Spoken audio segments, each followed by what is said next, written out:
Hello guys, in this video I'm going to show you how to create natural looking user generated content style AI videos in the CapCut application. So I'm going to show you step by step. It's going to be pretty easy. Just open up your project.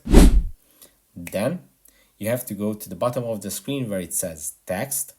And in this menu select the first option, which is add text. Now this is an important step. Here you have to type in the text that you would like your video to say, and then a text box just like this is going to appear with your text.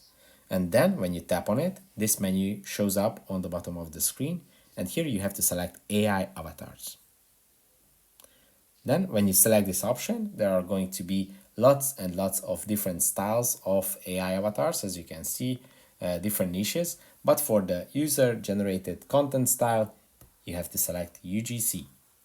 And here you will see a huge list of different natural looking user generated videos that you can apply to your text, and they are going to be saying your text in the video.